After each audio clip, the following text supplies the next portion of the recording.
And when it comes to your purpose and it comes to your grand ideas, when you allow procrastination, you will begin to lose momentum. With procrastination, you will lose momentum. And where you should be doing so much, taking those actions, and whether those actions are perfect or not perfect, where you should be taking those actions, you will find yourself not taking the needed action.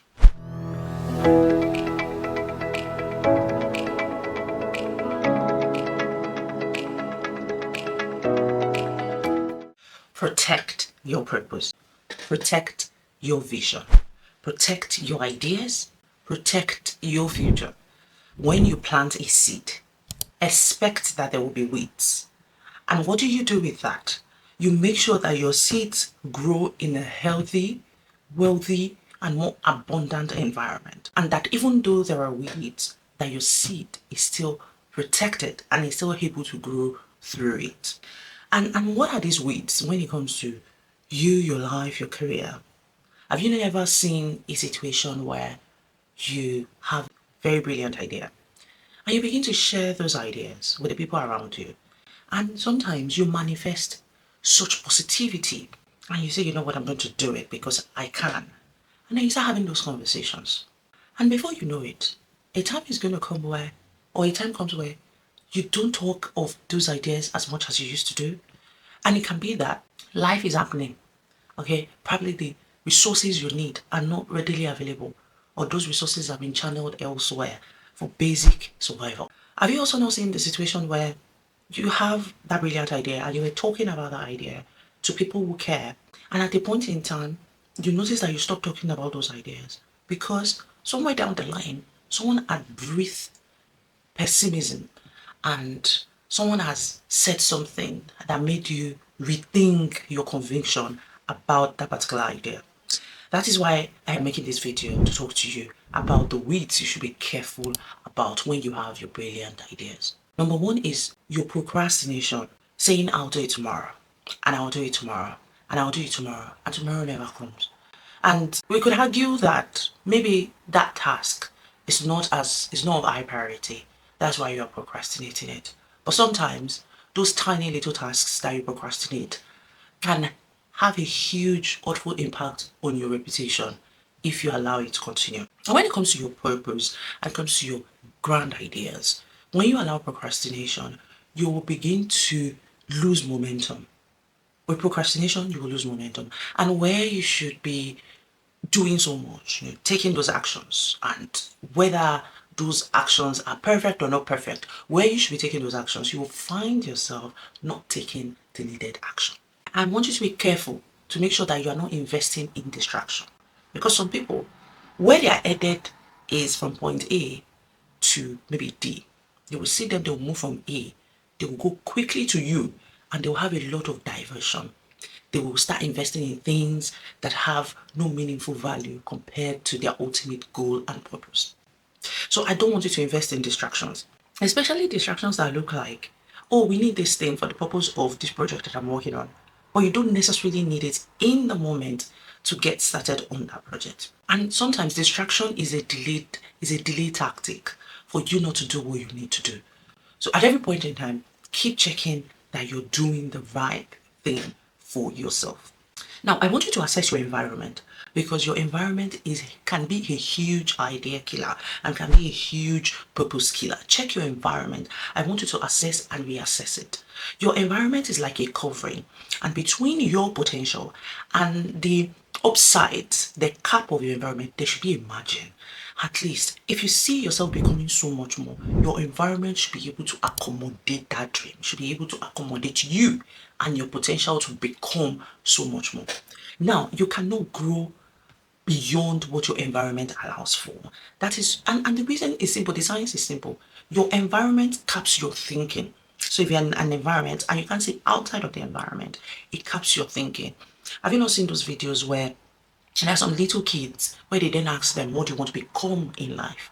And you see their responses mirror their environment. It mirrors maybe what they see their parents doing, the friends of their parents doing, the network of their family, what they see them doing. They then start saying those things because they don't know that there is a world outside of their locality, and all they can see is what is in front of them, and that's what they want to become.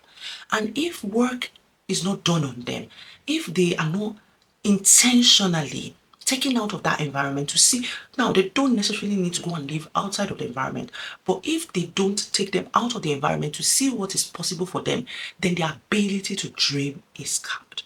I remember I lived all my life, all my teenage childhood life in a university environment because my parents worked throughout their lives in a university environment. So we lived on campus at some point, and every single day my dream was to go to university because I could see it. I can remember that feeling right now as I talk of how I would see university students and I'll be like, one day I'll go to university as well. And because I have been designed to think like that, it only made sense that it happened that way.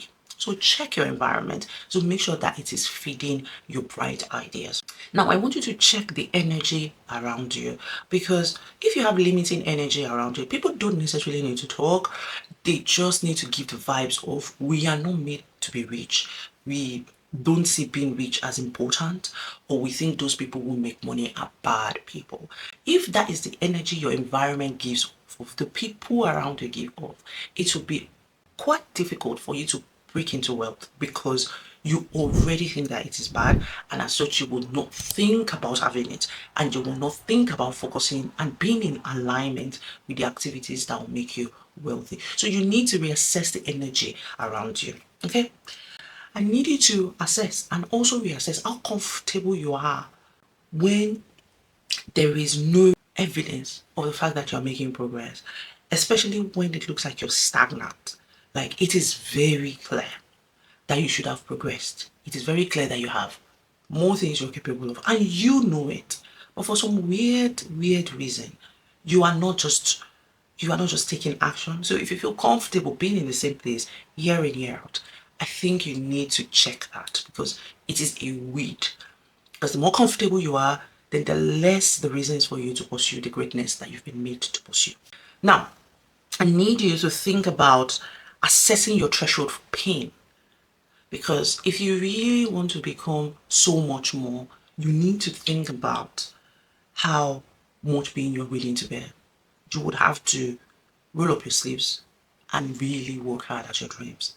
It is important that you check it. So if you're the type that once there is a slight delay, there is a slight disappointment, someone says no to you, you cancel everything and you just draw back and you think the world has ended. You must check your threshold for pain, because if you have very low threshold for pain, that may essentially mean that you will be distracted from your main purpose, and it can be a weed that can take life away from your seeds. So you must absolutely check that. Okay, I need you to check and reassess your daily habits. What do those habits look like? Does it look like you're learning daily? Does it look like you're improving on your skills? Does it look like you're working on your body and you're working on your mind? You must check your daily habits and what you take on from your daily habits, because that will determine how far you can go and how far you can grow. And beyond your daily habits is the systems that you have put in place to ensure that you continue to have wealthy, healthy, more abundant habits that will take you from the point you are right now to the point you need to be. Okay, now another thing that can be a weed is, you see those committees in your head telling you that you're not good enough, that you are incapable of doing all the amazing things that you need to do. You need to dial those noise down. Everybody that I have encountered in my life, through their resources, through their books, and through my physical interaction with them, they all have this nagging self-talk that basically says that idea, you can see it that is doable, but you cannot do it because of A, B, C, D, E, because of your past, because you don't have money, because you're not from a wealthy family, because you didn't go to an Ivy League school. That nagging voice, you need to dial it down, and you need to assess that that voice is not taking preeminence over the brilliant ideas that you do have. You need to also assess your priorities, because if you say this makes sense for you, and if you say that you care about your ideas and you want to protect your purpose and your vision, You need to have priorities in place. It is not every piece of task that you should be doing. It is not every piece of project in front of you that you need to invest yourself in.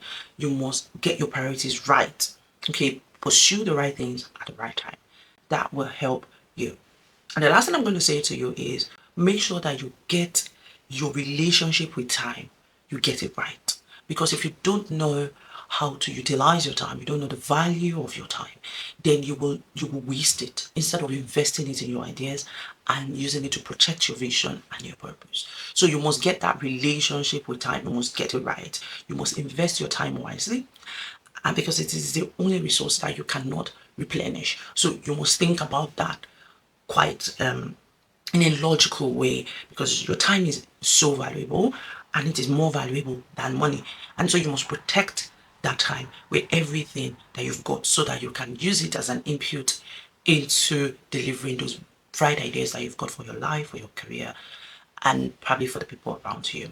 Now, I know you enjoyed watching this video as much as I did creating it. If you did, make sure that you subscribe to this channel, you like, you share, and you leave me comments. And I also, if you want to work with me, there will be a link in the description box below. Click that link and you'll see how you can work together with me. Thank you very much, and I'll see you in the next one.